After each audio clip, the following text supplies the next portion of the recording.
Press के online platform पर आपका स्वागत है। मध्य प्रदेश में आज हम मध्य प्रदेश में पंचायती राज के विकास पर चर्चा करेंगे। अभी जो भी चर्चा हमने की थी वो हमने भारत में पंचायती राज के विकास पर चर्चा की थी और उसको संविधान में किस प्रकार संवैधानिक रूप से मान्यता दी गई 73वें संविधान संशोधन के तहत 1992 में। ठीक है, इस पर हमने चर्चा की थी। अब जिस प्रकार भारत में पंचायती राज संस्थाओं का विकास हुआ, साथ ही साथ मध्य प्रदेश में भी पंचायती राज संस्थाओं का विकास हुआ। हालांकि ब्रिटिश काल में भारत के साथ साथ मध्य प्रदेश में भी पंचायती राज संस्थाओं का विकास उतना ज़्यादा नहीं हुआ था। जो भी विकास हुआ था वो कहाँ हुआ था? नगरों की ओर हुआ था, क्योंकि अंग्रेजों को ये बात अच्छे से पता थी कि हम ज़्यादा से ज़्यादा जहाँ से टैक्सेस वसूल सकते हैं, जहाँ से कर वसूल सकते हैं, वहीं पर पंचायती राज संस्थाओं का विकास किया गया। तो ब्रिटिश काल में जो भी विकास हुआ वो सामान्यतः नगरों की ओर हुआ, क्योंकि नगर में ही क्या था? पैसा था और नगर के लोग आसानी से टैक्स दे देते थे। ग्रामीण क्षेत्र में पंचायती राज संस्थाओं पर उतना ध्यान नहीं दिया गया। मध्य प्रदेश में हम इसको किस प्रकार पढ़ेंगे? आप देखिए, सबसे पहले कि मध्य प्रदेश में पंचायती राज संस्थाओं के विकास को हमने दो चरणों में बांटा हुआ है, एक ब्रिटिश काल में और दूसरा स्वतंत्रता प्राप्ति के बाद, मतलब 1947 के बाद। 1947 के बाद दूसरा भाग जो है हम 1947 के बाद चर्चा करेंगे। देखिए, ब्रिटिश काल में हमने इसको तीन चरणों में बांटा हुआ है। तीन चरणों में हमने इसको बांटा हुआ है। प्रथम चरण जो है वो 1772 से लेकर 1882 तक का है।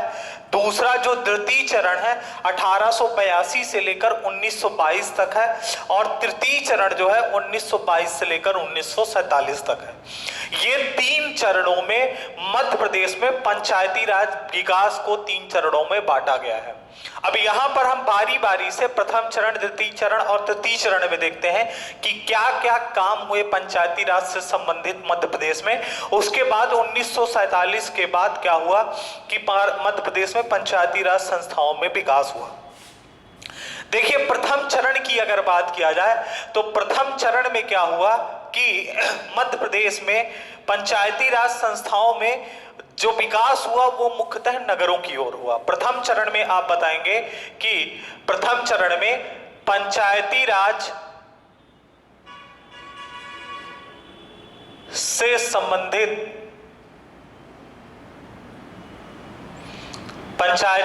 संबंधित विकास मुख्यतः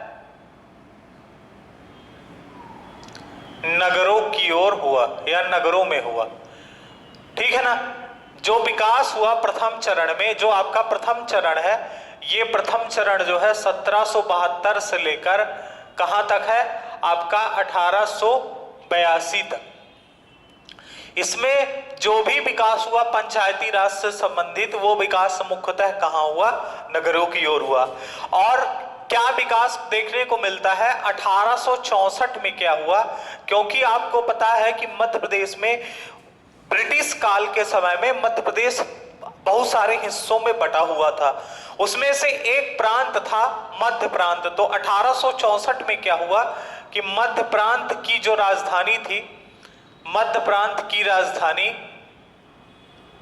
नागपुर में, मध्य प्रांत की राजधानी नागपुर में नगर पालिका परिषद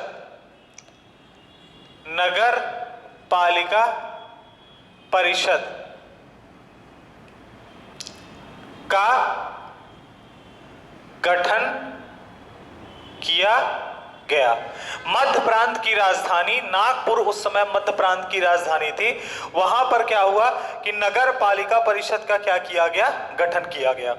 देखिए, यहां पर ध्यान रखिएगा, जो मध्य प्रांत है, हमने आपको बताया था मध्य प्रदेश की शुरू की क्लास में कि जो मध्य प्रांत था, मध्य प्रांत का जो गठन हुआ था वो 2 नवंबर 1861 को मध्य प्रांत का गठन हुआ था। तो जो मध्य प्रांत की राजधानी थी, क्योंकि मध्य प्रांत उस समय पर प्रत्यक्ष ब्रिटिश शासित क्षेत्र था और प्रत्यक्ष ब्रिटिश शासित क्षेत्र में उस समय पर मध्य प्रांत की राजधानी नागपुर बनाई गई थी। तो नागपुर में क्या किया गया, 1864 में मध्य प्रांत की राजधानी नागपुर में नगर पालिका परिषद का क्या किया गया, गठन किया गया।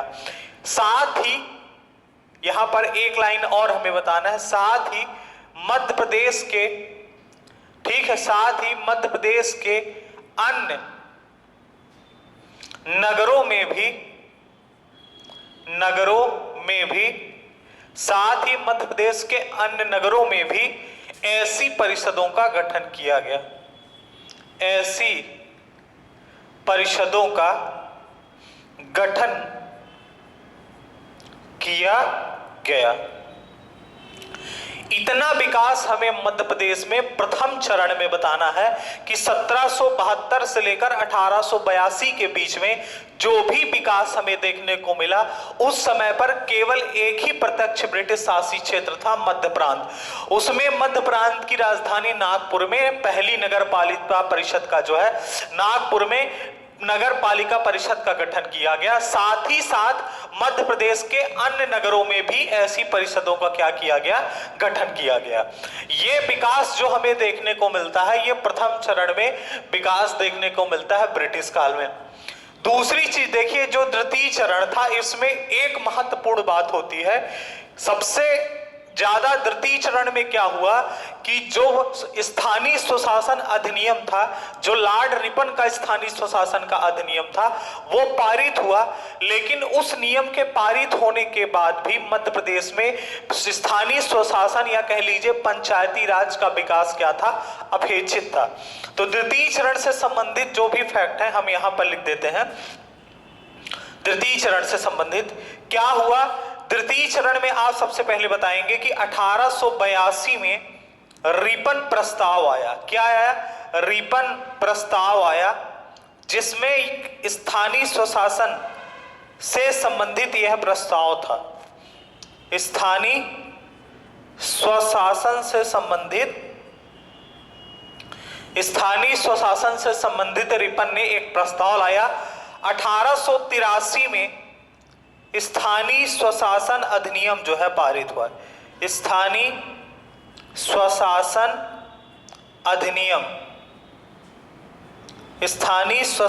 अधिनियम जो है आपका पारित हुआ। ठीक है, स्थानीय स्वशासन अधिनियम क्या हुआ, पारित हुआ।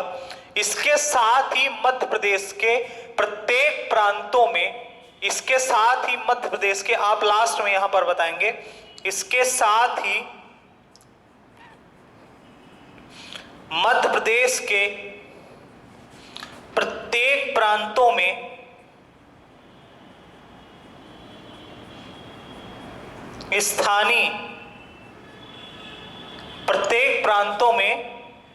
पंचायती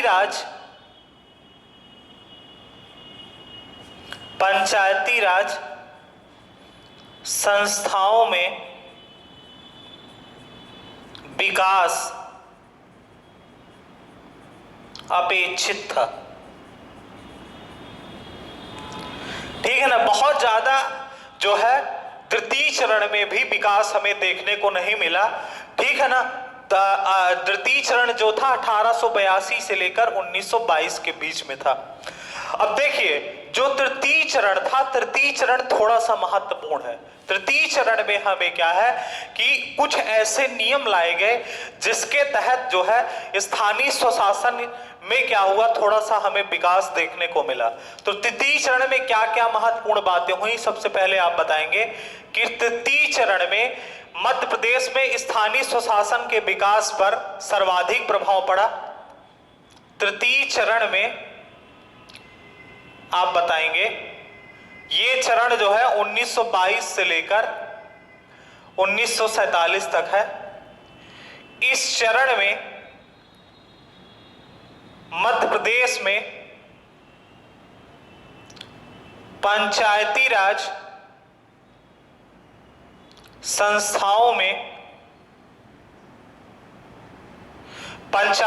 संस्थाओं के विकास पर सर्वाधिक प्रभाव 1935 भारत शासन अधिनियम का पढ़ा। 1935 भारत शासन अधिनियम का पढ़ा। देखिए 1935 में जो भारत शासन अधिनियम लाया गया था, उस अधिनियम में यह कहा गया था, जो सबसे महत्वपूर्ण बात थी उस अधिनियम की, कि स्थानीय स्वशासन को राज्य सूची का विषय बना दिया गया था, स्थानीय स्वशासन को प्रांतीय सूची का विषय बना दिया गया था। तो क्या हुआ कि अंग्रेजों ने कुछ किया तो था नहीं स्थानीय स्वशासन से संबंधित कोई विशेष काम। 1935 में पहली बार भारत में भारत में क्या हुआ, चुनाव हुआ था। उसमें भारतीयों को भी वोटिंग का राइट दिया गया था, भारतीयों को भी वोट डालने का अधिकार दिया गया।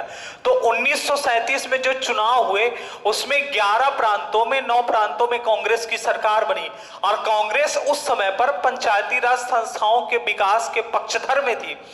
लेकिन क्या हुआ, 1939 में अंग्रेजों ने द्वितीय विश्व युद्ध में भारत को शामिल कर दिया, जिससे कांग्रेस के नेताओं ने नाराज होकर सामूहिक रूप से इस्तीफा दे दिया। तो हमें ज्यादा विकास देखने को तो नहीं मिला, लेकिन जो सर्वाधिक प्रभाव पड़ा है भारत में पंचायती राज संस्थाओं के विकास में ब्रिटिश काल में, वो 1935 भारत शासन अधिनियम का दिखाई दिया हुआ है। ठीक है ना। क्या विकास देखने को मिला, सबसे पहले आप बताएंगे 1920 में क्या हुआ। 1920 में सीपी एंड बरार क्षेत्र में, ठीक है ना, सीपी एंड बरार, या आप ये कह सकते हैं कि मध्य प्रांत व बरार,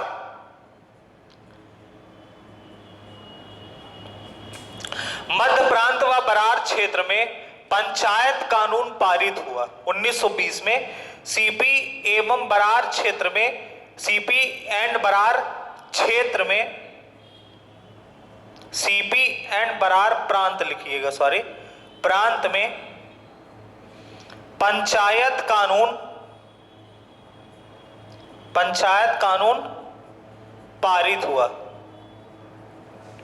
ठीक है ना। 1920 में क्या हुआ कि जो सीपी और बरार प्रांत था उसमें पंचायत कानून पारित हुआ, तथा इसी एक्ट के तहत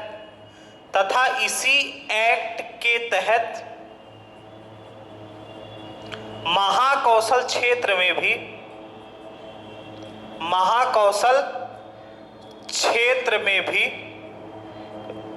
पंचायतों की स्थापना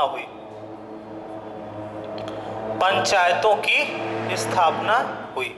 इसी के तहत महाकौशल क्षेत्र में भी क्या हुआ, पंचायतों की स्थापना हुई। तृतीय चरण में ये हमें जो विकास लिख रहे हैं पंचायती राज संस्थाओं से संबंधित, ये तृतीय चरण में है। उसके बाद क्या हुआ, 1920 के बाद 1920 में ये तो सीपी और बरार क्षेत्र में क्या हुआ कि पंचायत कानून पारित हुआ, और इसी एक्ट के तहत महाकौशल क्षेत्र में भी पंचायतों की स्थापना हुई। उसके बाद आप बताएंगे कि 1920 में ही, ये तृतीय चरण से ही संबंधित फैक्ट है, होलकर स्टेट ने क्या किया, होलकर स्टेट ने 1920 में होलकर स्टेट ने पंचायत कानून लागू किया। पंचायत कानून लागू किया। अब देखिए क्या हुआ था उस समय पर कि जैसे होलकर स्टेट ने या होलकर रियासत ने क्या किया कि अपने राज्य के अंदर पंचायत कानून लागू कर दिया। तो इसी को देखते हुए या इसी का अनुसरण करते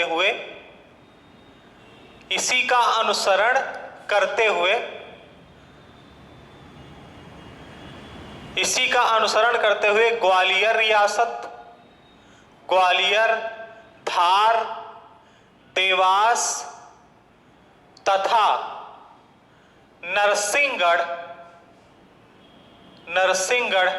रियासतों ने भी अपने पंचायत कानून लागू किए। अपने पंचायत कानून लागू किए। ठीक है ना। होलकर स्टेट के लागू होने के बाद जो बड़ी बड़ी रियासतें थी, पश्चिम की जो स्वतंत्र बड़ी बड़ी रियासतें थी, जैसे एक होलकर रियासत थी, होलकर रियासत ने अपना पंचायत कानून लागू कर लिया। तो ग्वालियर में जो सिंधिया की रियासत थी, उसके बाद धार और देवास में पवारों की रियासत थी, नरसिंहगढ़ की रियासत थी। इन रियासतों ने भी क्या किया कि अपने पंचायत कानून क्या किए, लागू कर दिए। तो तृतीय चरण में आप देखिए कि सीपी और बरार क्षेत्र जो उस समय प्रत्यक्ष ब्रिटिश शासित क्षेत्र था, उसमें सेंट्रल प्रोविंस जो मध्य प्रांत था और बरार क्षेत्र था, उसमें पंचायत कानून लागू हुआ। उसके साथ महाकौशल क्षेत्र में भी क्या हुआ कि पंचायतों का गठन किया गया। 1920 में ही होलकर स्टेट जो था, होलकर रियासत थी, ये पश्चिम की स्वतंत्र रियासतें थी उस समय पर। तो यहां पर भी क्या हुआ कि आपका पंचायत कानून लागू हुआ और उसी का अनुसरण करते हुए जो बड़ी बड़ी रियासतें थी, ग्वालियर की रियासत, नरसिंहगढ़ की रियासत, धार की रियासत, धार में पवारों की रियासत थी, देवास में भी पवारों की रियासत थी, उन सब रियासतों ने भी अपने अपने पंचायत कानून क्या किए, लागू कर दिए। अब देखिए 1926 में क्या हुआ कि पंचायत के कार्यों को की समीक्षा करने के लिए, इसी के नीचे आप बताएंगे, 1926 में पंचायत के कार्यों की समीक्षा के लिए या समीक्षा करने के लिए एक समिति का गठन किया गया। ठीक है ना, एक समिति का गठन किया गया। पंचायत के कार्यों की समीक्षा करने के लिए एक समिति का गठन किया गया 1926 में। उसके बाद एक लाइन हमें और बतानी है, ठीक है, तो आप वो बताइए कि 1930 में क्या किया गया। 1930 में यहां पर आपको दिखाई नहीं देगा, इस चीज को मैं यहां पर लिख रहा हूं, ये तृतीय चरण से संबंधित विकास है, जिसमें पहला पॉइंट ये है, दूसरा पॉइंट ये है, ये ध्यान रखिएगा, तीसरा पॉइंट ये है, ठीक है ना, चौथा पॉइंट आपका क्या है, ये है, और ये आखिरी पॉइंट इससे रिलेटेड हम यहां पर लिख रहे हैं। देखिए 1930 में क्या किया गया, 1926 के बाद 1930 में, ठीक है ना, 1930 में पंचायत के कार्यों की समीक्षा के लिए पुनः प्रांतीय सरकार ने एक समिति का गठन किया। ठीक है ना, पंचायत के कार्यों की समीक्षा के लिए प्रांतीय सरकार ने पुनः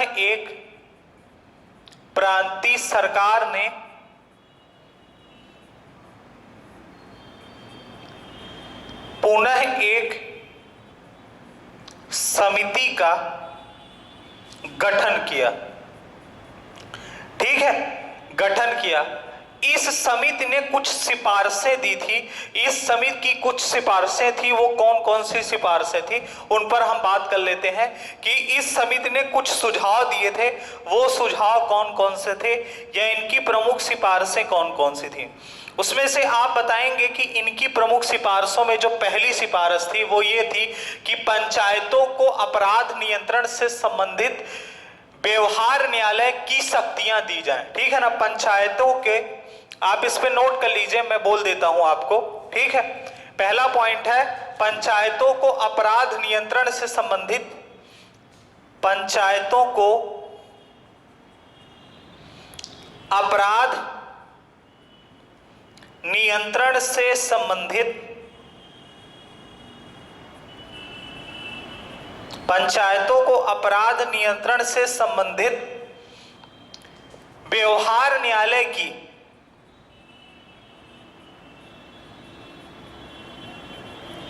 की कुछ शक्तियां दी जाए। पहला सुझाव इसमें यह दिया गया था। दूसरा आप बताएंगे जिला परिषदों की आय का एक हिस्सा क्या किया जाए, वो ग्राम पंचायतों को दिया जाए। तो दूसरी सिफारिश ये थी कि जिला पंचायतों की या जिला परिषदों की आय का एक हिस्सा ग्राम पंचायतों को दिया जाए, ग्राम पंचायतों को दिया जाए। दूसरी इसकी प्रमुख सिफारिश जो थी ये थी। और तीसरी चीज ये कहा गया कि पंचायतों के लिए कुछ कार्य स्वैच्छिक घोषित हो। पंचायतों के लिए कुछ कार्य स्वैच्छिक घोषित हो। पंचायतों के लिए कुछ कार्य स्वैच्छिक घोषित हो। ये विकास जो हमने चर्चा की, ये विकास ब्रिटिश काल में, ये विकास 3 चरणों में बटा हुआ था। प्रथम चरण में हमने आपको बताया कि प्रथम चरण में अंग्रेजों का ध्यान मुख्यतः नगरों की ओर था, तो जो भी विकास हमें देखने को मिला वो नगरों की ओर मिला, जिसमें 1864 में मध्य प्रांत की राजधानी नागपुर में नगर पालिका परिषद का गठन किया गया। साथ ही साथ मध्य प्रदेश के अन्य हिस्सों में भी या अन्य नगरों में भी ऐसी पंचायतों, ऐसी परिषदों का क्या किया गया, आपका गठन किया गया। तो ये जो प्रथम चरण से संबंधित विकास था। दूसरी चीज, द्वितीय चरण में क्या हुआ, 1882 में रिपन प्रस्ताव लाया, जिसमें यह प्रस्ताव स्थानीय स्वशासन को पारित करने के लिए लाया गया। 83 में स्थानीय स्वशासन अधिनियम पारित हुआ और इस अधिनियम के साथ ही मध्य प्रदेश के अनेक प्रांतों में पंचायती राज संस्थाओं का विकास जो था अपेक्षित था। ठीक है ना, मतलब पंचायती राज संस्थाओं का कुछ ज्यादा विकास हुआ नहीं, इसमें जो भी विकास हुआ थोड़ा बहुत हुआ। तृतीय चरण में आपको विकास देखने को मिला, सीपी और बरार क्षेत्र में भी, महाकौशल क्षेत्र में भी पंचायतों की शुरुआत हुई और होलकर स्टेट जो पश्चिम में बड़ी बड़ी रियासतें थी उन्होंने भी क्या किया, अपने यहाँ क्या किया, पंचायत कानून लागू हुए। अब हम चर्चा करेंगे कि स्वतंत्रता प्राप्ति के बाद जो है वो विकास किस प्रकार हुआ पंचायतों में मध्य प्रदेश के अंदर। ठीक है, तो अब आप हेडिंग डालिएगा स्वतंत्रता प्राप्ति के बाद। मैं केवल यहां से ये चीजें रफ कर देता हूं, आप हेडिंग डाल लीजिएगा स्वतंत्रता प्राप्ति के बाद मध्य प्रदेश में पंचायती राज संस्थाओं का विकास।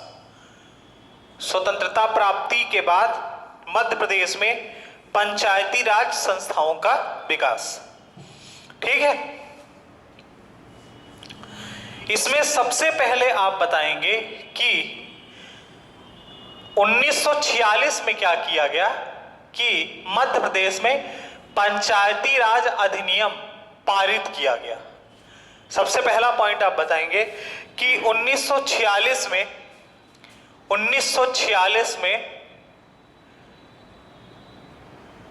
मध्य प्रदेश में पंचायती राज अधिनियम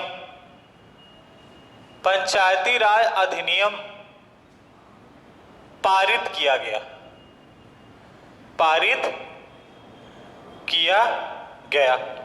1946 में मध्य प्रदेश में पंचायती राज अधिनियम पारित किया गया और 1947 में यह प्रभावी रूप से क्या हुआ, लागू हो गया। 1947 में यह प्रभावी रूप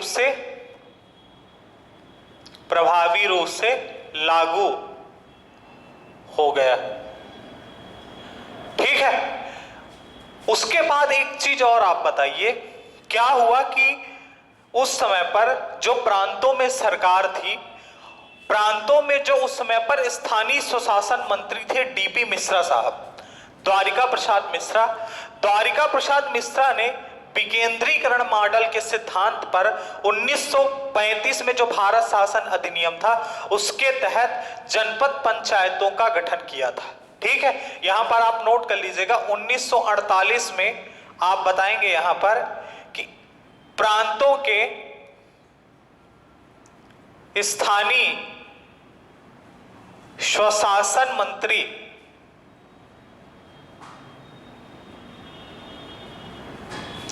डीपी मिश्रा, द्वारिका प्रसाद मिश्रा जो आगे चलकर मध्य प्रदेश के मुख्यमंत्री भी बनते हैं, डीपी मिश्रा ने 1935 भारत शासन अधिनियम के तहत 1935 भारत शासन अधिनियम के तहत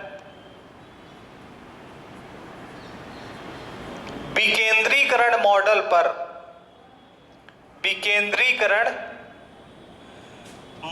पर विकेंद्रीकरण मॉडल पर जनपद पंचायत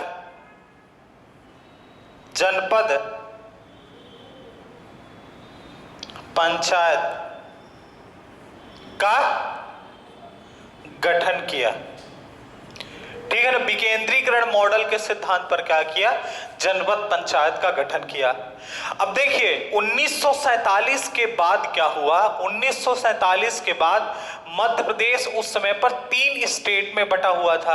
आपको मध्य प्रदेश के गठन के समय हमने बताया था, उसमें एक भाग स्टेट ए था और स्टेट ए उस समय पर क्या कहलाता था, स्टेट ए को उस समय पर मध्य प्रांत के नाम से जाना जाता था। ठीक है, और ये प्रत्यक्ष ब्रिटिश शासी क्षेत्र था उस समय पर।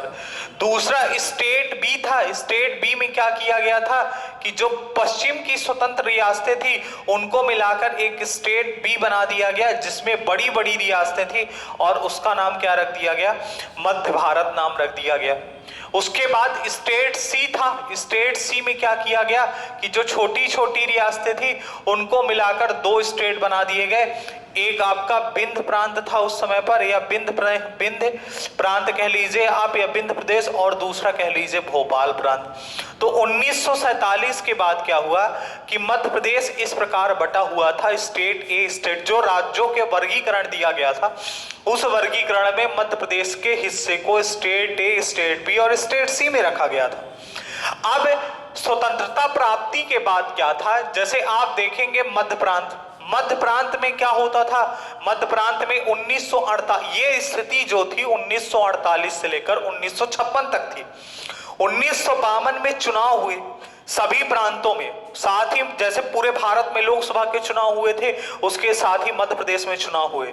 तो 48 से लेकर जब राज्यों का वर्गीकरण किया गया, राज्यों के वर्गीकरण के बाद ये कह लीजिए कि 1947 से लेकर 1952 तक स्वरूप ऐसा था कि मध्य प्रांत में गवर्नर और उसकी कार्यकारिणी परिषद जो थी वो क्या करती थी, सरकार चलाती थी। और इन प्रांतों में जैसे मध्य प्रांत था, मध्य प्रांत में क्या हुआ था कि इसमें 2 राजधानियां बनाई गई थी, एक ग्वालियर बनाई गई थी, दूसरा इंदौर बनाई गई थी। बिंद एक अलग प्रांत था, स्टेट था, और भोपाल एक अलग प्रांत था। तो यहां पर क्या था कि यहां पर शासन व्यवस्था मध्य प्रांत में अलग थी, गवर्नर और उसकी कार्यकारिणी परिषद होती थी, और यहां पर क्या होता था, राज प्रमुख बनाए जाते थे, और यहां पर क्या होता था कि यहां पर कमिश्नरी सिस्टम था, कमिश्नरी के माध्यम से यहां पर सरकार चलाई जाती थी। ठीक है, तो क्या हुआ कि स्टेट ए में, स्टेट बी में और स्टेट सी में, स्टेट ए चूंकि मध्य प्रांत था और मध्य प्रांत में क्या था उस समय पर सेंट्रल प्रोविंसेस, बरार, जबलपुर वाला जो महाकौशल क्षेत्र था पूरा, और छत्तीसगढ़ जिसको हम पूर्व की स्वतंत्र रियासतें कहते हैं, वो सब जो था आपका मध्य प्रांत में शामिल था। चूंकि हम यहां पर अभी लिखे हैं कि 1920 में सीपी और बरार क्षेत्र में पंचायत कानून लागू हुआ था, उसी के तहत महाकौशल क्षेत्र में भी कुछ पंचायतों का गठन किया गया था। लेकिन महाकौशल क्षेत्र में और जो छत्तीसगढ़ क्षेत्र था, जो आप कह लीजिए कि जबलपुर से छत्तीसगढ़ तक का पूरा क्षेत्र, वहां पर जो पंचायत का कानून लागू हुआ वो 1946 में लागू हुआ। तो अब हम जो भी चर्चा करेंगे, हम सबसे पहले क्या करेंगे कि स्टेट ए में देखेंगे कि पंचायत के कानून किस प्रकार लागू हुए। ठीक है ना, तो स्टेट ए में आप बताएंगे, स्टेट ए में उस समय पर क्या था, स्टेट ए में क्या आता था, मध्य प्रांत आता था। मध्य प्रांत में आप कह लीजिए कि सीपी हो गया प्लस बरार हो गया प्लस आप कह लीजिए महाकौशल क्षेत्र हो गया। ठीक है ना, महाकौशल क्षेत्र, और आप कह लीजिए छत्तीसगढ़ जो वर्तमान समय में है, पूर्व की स्वतंत्र रियासतें, वो सब शामिल था। तो इन क्षेत्र यहां पर सीपी और बरार में तो 1920 में ही पंचायत कानून लागू हो गया था। लेकिन आप जब बताएंगे महाकौशल क्षेत्र में, तो हम यहां पर महाकौशल क्षेत्र पूरा छत्तीसगढ़, महाकौशल क्षेत्र प्लस छत्तीसगढ़, तो आप यहां पर सीधे ये कह सकते हैं कि जबलपुर से छत्तीसगढ़ जो ये पूरा क्षेत्र था वो जबलपुर से छत्तीसगढ़ तक का पूरा क्षेत्र था। यहां पर क्या हुआ कि 1946 में पंचायती राज अधिनियम लागू हुआ। 1946 में पंचायती राज अधिनियम क्या हुआ? लागू हुआ। 1946 में पंचायती राज अधिनियम लागू हुआ और अधिनियम पारित हुआ। ठीक है, अधिनियम पारित हुआ और लागू कब हुआ? 1947 में क्या हुआ है आपका? यह अधिनियम जो है आपका लागू हुआ। तो मध्य प्रांत के महाकौशल क्षेत्र में जबलपुर से छत्तीसगढ़ तक जो पूरा क्षेत्र फैला था, वहां पर 1946 में पंचायती राज अधिनियम पारित हुआ और 1947 में लागू हुआ। इसी अधिनियम के तहत ग्राम पंचायतें तथा न्याय पंचायतों का गठन किया गया। इसी अधिनियम के तहत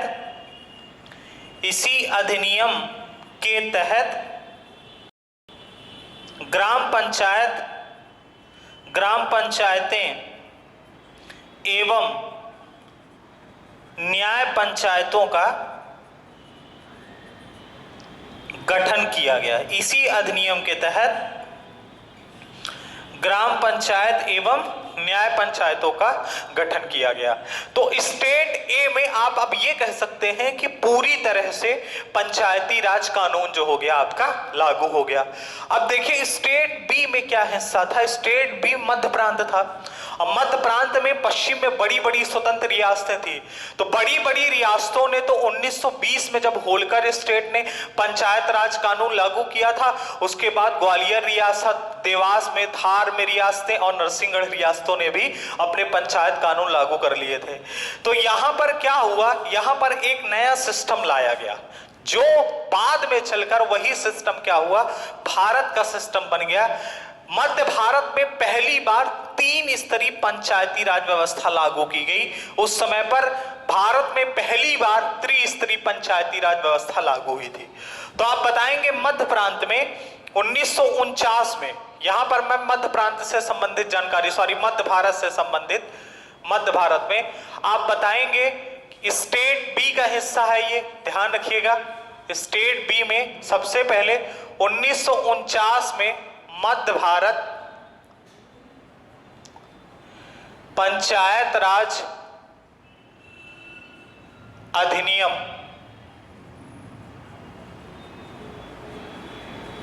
लागू हुआ। ठीक है ना? 1949 में मध्य भारत पंचायत राज अधिनियम लागू हुआ। इसके तहत 3 स्तरीय पंचायती राज संस्थाओं का गठन हुआ। 3 स्तरीय पंचायती राज संस्थाएं लागू की गई। 3 स्तरीय पंचायती राज संस्थाएं जो है आपकी लागू की गई। वो पंचायती राज संस्थाएं कौन सी थी? आप उनको देखिए कि ग्राम स्तर पर ग्राम पंचायतों का गठन किया गया। ग्राम स्तर पर क्या हुआ? ग्राम स्तर पर ग्राम पंचायतों का गठन हुआ। ठीक है, ग्राम स्तर पर ग्राम पंचायतों का गठन किया गया। ब्लॉक स्तर पर केंद्र पंचायत का गठन किया गया। ब्लॉक स्तर पर केंद्र पंचायत का गठन किया गया। केंद्र पंचायत का गठन किया गया। और जिला स्तर पर आप बताइए कि मंडल पंचायतों का गठन किया गया। जिला स्तर पर मंडल पंचायतों का गठन किया गया। मंडल पंचायतों का गठन किया गया।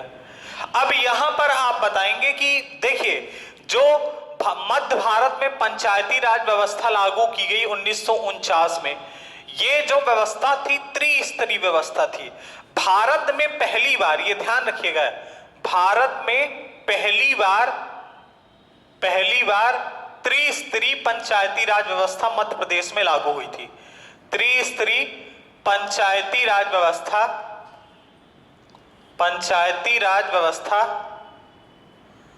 मध्य प्रदेश में लागू हुई थी। मध्य प्रदेश में लागू हुई थी। त्रिस्तरीय पंचायती राज व्यवस्था जो है भारत में मध्य प्रदेश में लागू हुई। ग्राम स्तर पर ग्राम पंचायत, ब्लॉक स्तर पर केंद्र पंचायत और जिला स्तर पर मंडल पंचायतों का गठन किया गया। लेकिन देखिए, केंद्र पंचायत और मंडल पंचायतों में अप्रत्यक्ष निर्वाचन होता था उस समय पर। जो निर्वाचन की पद्धति थी वो कैसी थी? अप्रत्यक्ष निर्वाचन होता था। जबकि यहां पर क्या था कि यहां पर प्रत्यक्ष निर्वाचन होता था, प्रत्यक्ष निर्वाचन होता था और वयस्क मताधिकार का प्रयोग किया जाता था, वयस्क मताधिकार का प्रयोग किया जाता था। यहां पर प्रत्यक्ष निर्वाचन होता था तथा वयस्क मताधिकार का प्रयोग होता था। साथ ही आप बताएंगे जो मतदान किया जाता था वो गुप्त मतदान किया जाता था, ठीक है, गुप्त मतदान किया जाता था। तो ये कहानी किसकी थी आपकी? स्टेट ए में भी हमने देख लिया, स्टेट बी में हमने मध्य भारत में भी देख लिया। अब स्टेट सी बचता है। स्टेट सी में विंध्य प्रांत और भोपाल प्रांत आता है कि भोपाल प्रांत और विंध्य प्रांत में किस प्रकार जो है आपका पंचायती राज व्यवस्था लागू की गई। तो आप इसमें बताएंगे जो स्टेट सी था, स्टेट सी में सबसे पहले हम बताते हैं विंध्य प्रांत के बारे में, ठीक है। विंध्य प्रांत में आप बताइए, स्टेट सी में विंध्य प्रांत में 1949 में विंध्य प्रांत 1949 में विंध्य प्रांत ग्राम पंचायत अधिनियम लागू हुआ। ग्राम पंचायत अधिनियम लागू हुआ, ग्राम पंचायत अधिनियम लागू हुआ या ग्राम पंचायत अधिनियम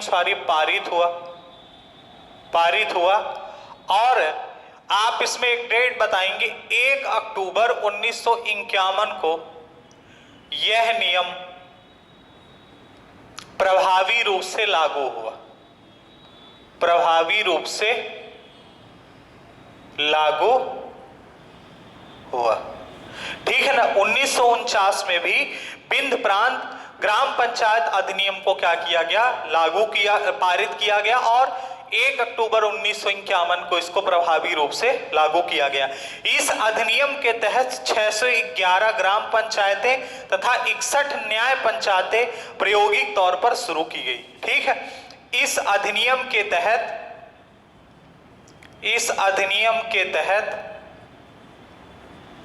611 ग्राम पंचायतें तथा 61 न्याय पंचायतें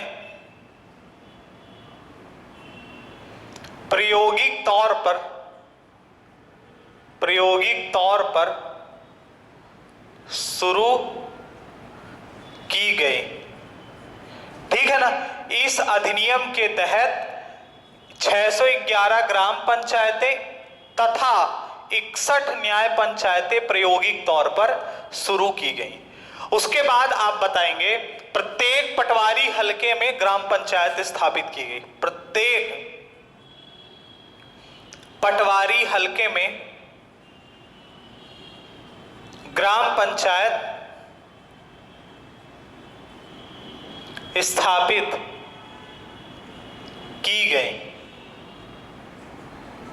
ठीक है। प्रत्येक पटवारी हलके में ग्राम पंचायत स्थापित की गई। ग्राम पंचायतों का जो कार्यकाल था, ग्राम पंचायतों का कार्यकाल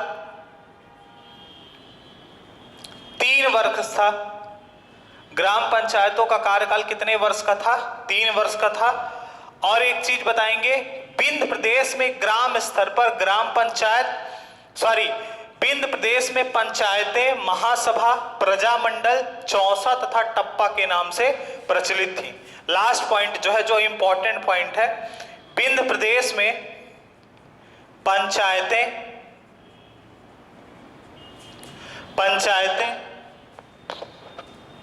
पंचसभा,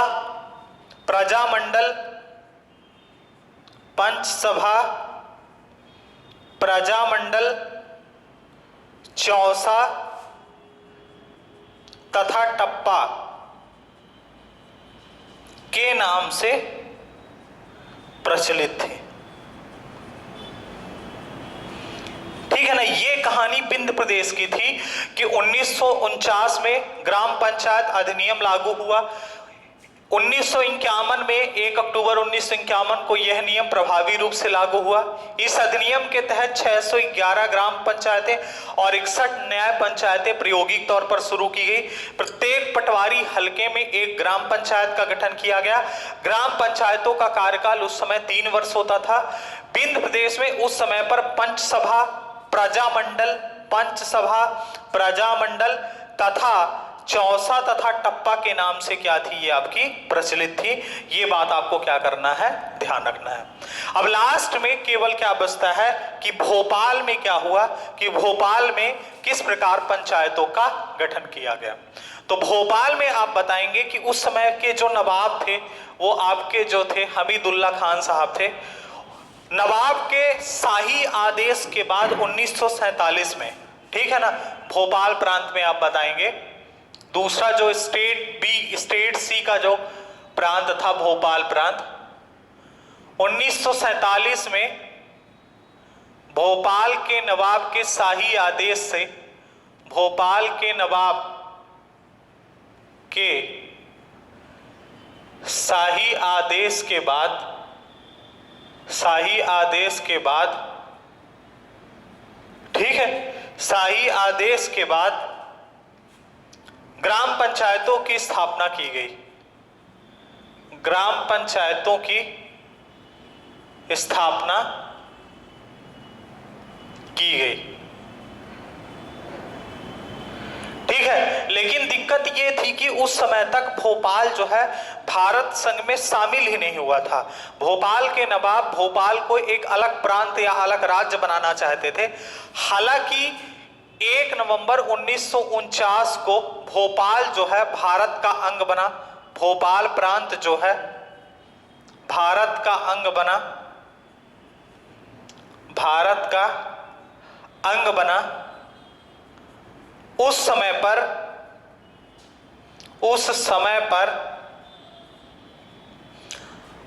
पर आप बताएंगे कि 572 पंचायतें भोपाल में कार्यरत थी। उस समय पर 572 पंचायतें भोपाल में कार्यरत थी, ठीक है ना। उस समय पर जब भोपाल प्रांत भारत का हिस्सा बनता है, भारत संघ में शामिल होता है, उस समय पर 572 पंचायतें भोपाल प्रांत में कार्यरत थी। 1952 में भोपाल राज्य पंचायत अधिनियम पारित किया गया। 1952 में भोपाल राज्य पंचायत अधिनियम पारित किया गया और 1953 में 15 अगस्त 1953 को इसे क्या किया गया, प्रभावी रूप से लागू किया गया, ठीक है। ये आपका स्टेट सी में विंध्य प्रांत और भोपाल में पंचायती राज संस्थाओं से संबंधित विकास था।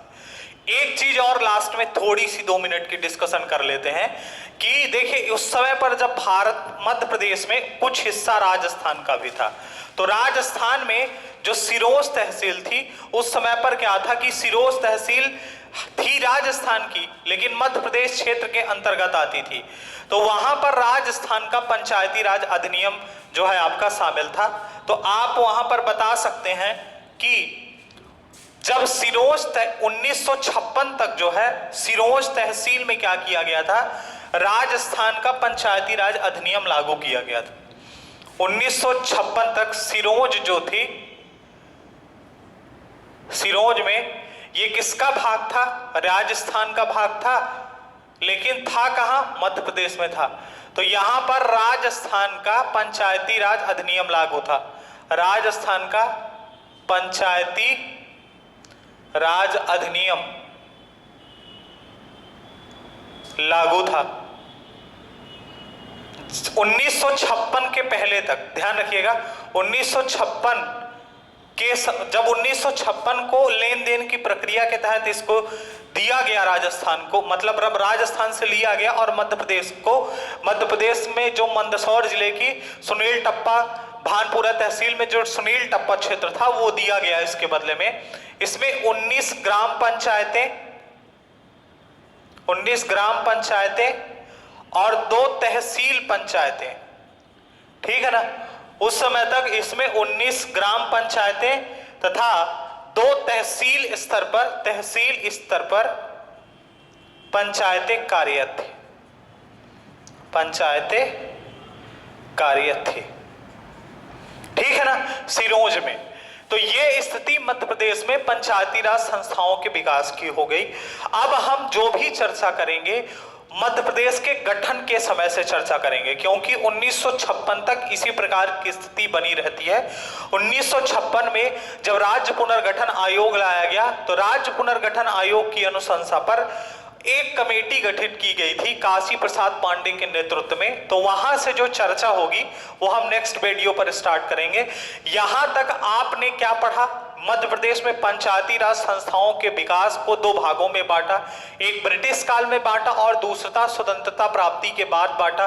ब्रिटिश काल के पहले आपको हमने 3 चरणों में बताया और स्वतंत्रता प्राप्ति के बाद 1946 में मध्य प्रदेश पंचायती राज अधिनियम पारित किया गया और 47 में लागू किया गया। लागू करने के बाद मध्य प्रदेश उस समय पर क्या था कि 3 हिस्सों में बटा हुआ था, मतलब 4 हिस्से थे जो 3 स्टेट में बटे थे, state A, state B, state सी। तो तीनों स्टेटों में चारों जो 3 स्टेट थे, स्टेट बी, स्टेट सी, इन तीनों स्टेटों में किस प्रकार पंचायती राज अधिनियम लागू किया गया, ठीक है। ये चर्चा जो है हम इस वीडियो में कंप्लीटली कर चुके हैं।